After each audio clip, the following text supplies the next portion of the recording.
Hello bachcho, let's see this question. The question says the mass of a string is I multiplied by 10 to the power minus 3 kg and it is stretched so that the tension in it is 180 Newton.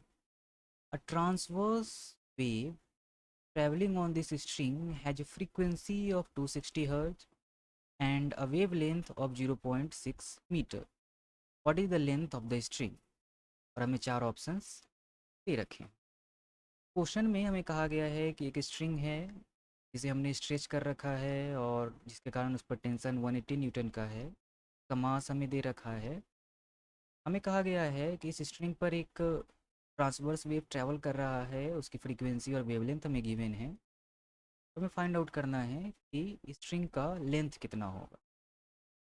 तो इस question को solve करने में जो हमारा की concept use होगा वो हमारा की कंसेप्ट होगा wave on a stretched string. Stretch string पर कैसे वेव ट्रैवल करती है, ये कॉन्सेप्ट का हम यूज करेंगे।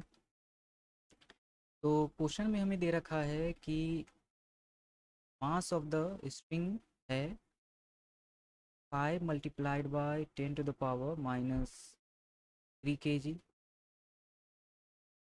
और टेंशन है स्ट्रिंग में 180 न्यूटन्स। तो हम मान लेते हैं कि जो लेंथ है स्ट्रिंग का वो L है। तो जो हमारा हमारा लिनियर मास डेंसिटी म्यू, ये हमारा हो जाएगा मास डिवाइडेड बाय एल। ये हमारा हो जाएगा 5 multiplied by 10 to the power minus 3 divided by L.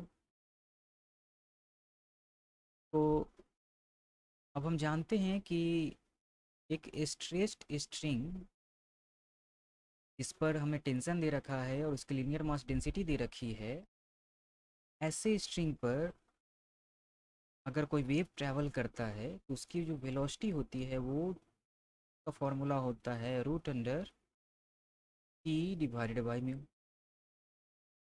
तो हम वैल्यूज़ पुट कर लेते हैं।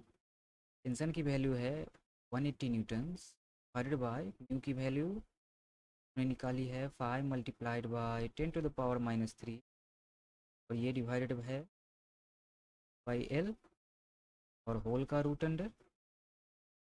तो ये हमारा वैल्यू सॉल्व होकर हो जाएगा 36 L multiplied by 10 to the power 3 का रूट अंडर, या फिर ये वेलोसिटी हमारी सॉल्व होकर हो जाएगी 6 मल्टीप्लाइड बाय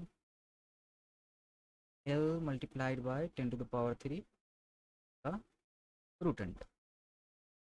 अब क्वेश्चन में हमें वेव की फ्रीक्वेंसी दे रखी है 260 हर्ज यानी पर सेकेंड, और वेवलेंथ हमें दे रखा है ट्रांसवर्स वेव का 0.6 मीटर। यहाँ से भी हम वेलोसिटी निकाल सकते हैं वेव की। क्या होती है? ये होती है F multiplied by lambda, frequency multiplied by wavelength. ये वेलोसिटी हमारी हो जाएगी 260 मल्टीप्लाइड बाय 0.6। यहाँ से वेलोसिटी हमारी आ जाएगी 6 मल्टीप्लाइड बाय 26 मीटर पर सेकेंड। अब ये वेलोसिटी जो है उसी ट्रांसवर्स वेव की है जो उस स्ट्रिंग पर ट्रैवल कर रहा है, और उस स्ट्रिंग पर जो वेव ट्रैवल कर रहा है उसकी वेलोसिटी हमने निकाली है। तो दोनों वेलोसिटी सेम होनी चाहिए। चलिए दोनों को इक्वेट कर लेते हैं। तो हमने जो वेव पर ट्रैवल करने वाली जो स्ट्रिंग पर ट्रैवल करने वाली वेव है उसकी वेलोसिटी हमने फाइंड आउट की थी 6 मल्टीप्लाइड बाय root under L multiplied by 10 to the power 3। और जो ट्रांसवर्स वेव जो उस स्ट्रिंग पर ट्रैवल कर रहा है उसकी वेलोसिटी हमने फाइंड आउट कर ली है, वो है 6 मल्टीप्लाइड बाई 26। तो यहाँ से 6 को डिवाइड कर लेगा और एल की वैल्यू हो जाएगी 26 का स्क्वायर मल्टीप्लाइड बाय 10⁻³ मीटर्स। यहाँ से एल की वैल्यू हो जाएगी 676 मल्टीप्लाइड बाय 10⁻³ मीटर, और एल की वैल्यू हमारी हो जाएगी 0.676 मीटर्स, जो कि हमारी अप्रॉक्सीमेटली हो जाएगी 0.68 मीटर्स। यही हमारा रिक्वायर्ड वैल्यू होगा। चलिए ऑप्शन देख लेते हैं। तो ये हमारा ऑप्शन नंबर सी मैच कर रहा है, 0.68 मीटर। यही हमारा करेक्ट ऑप्शन होगा। Hope you understood it well. Best of luck.